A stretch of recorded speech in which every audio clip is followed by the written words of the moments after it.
네, 안녕하십니까. 신지식인 정인태입니다. 저는 국립한국복지대학교 특임교수를 역임했습니다. 네, 지방 소멸에서 지역 소멸로, 네, 이 지방 소멸 문제가 아주 심각했는데, 이제는 지역 소멸로 가고 있다라는 겁니다. 수도권 광역시도 위기다, 이런 얘기를 하고 있어요. 네, 이게 아주 심각한 그러한 문제가 아닐 수가 없습니다.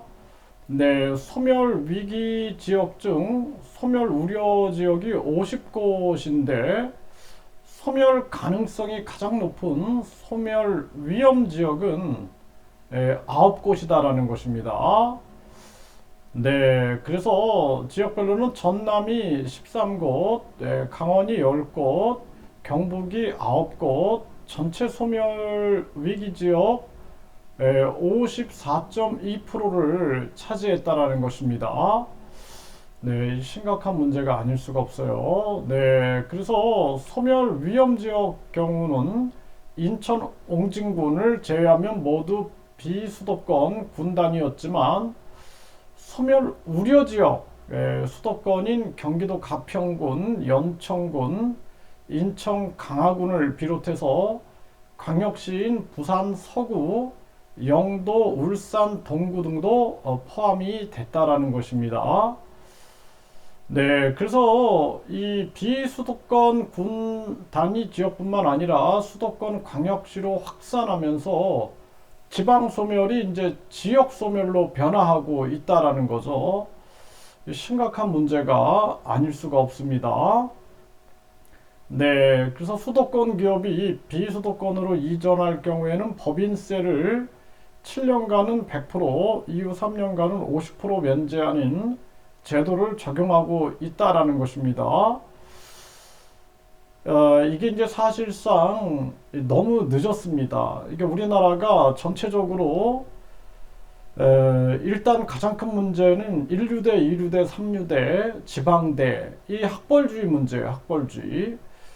그래서 다른 나라들을 이렇게 다녀보면은 사람들이 자기 집에서 가까운 대학을 가는데 우리는 이런 서열화 때문에 땅 팔고 뭐 소 팔고 해서 서울로 올라간단 말이죠. 서울로.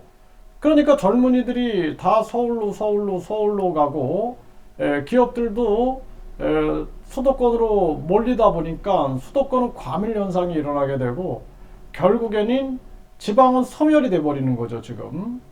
저출산 고령화 문제는 심각한데 정치권에서는 진정성을 가지고 이거를 우려하는 자들이 없어요. 그러다 보니까 저출산 고령화에다가 자살률도 세계 1위 아닙니까? 저출산은 심각하고 자살률은 높아지고 또 가계부채가 이게 또 세계 1위입니다. 이 고령화는 비참한 고령화가 계속 진행이 되는 거죠.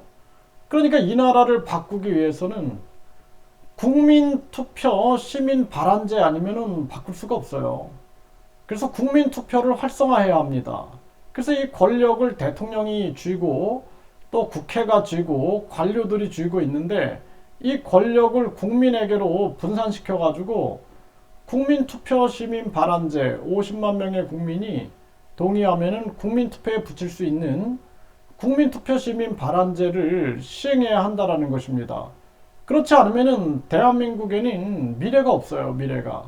결국에는 수도권에서도 이제 핵심 도시들만 살아남고 나머지 도시들은 결국에는 소멸돼 버리는 거죠. 소멸돼 버리는 거.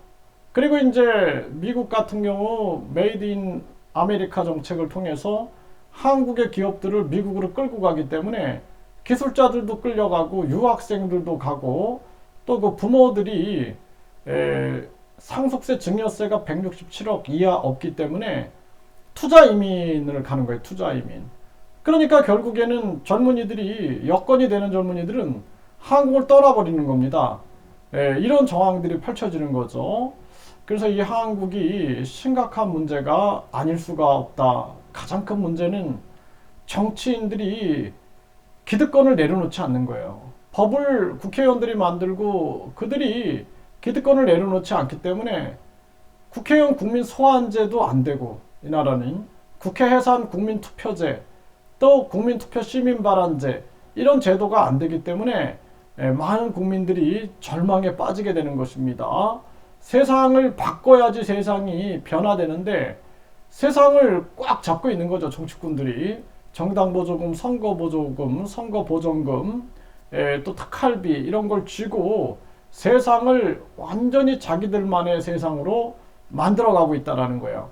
이들의 욕심과 이기심이 대한민국을 망치고 있다는 것입니다.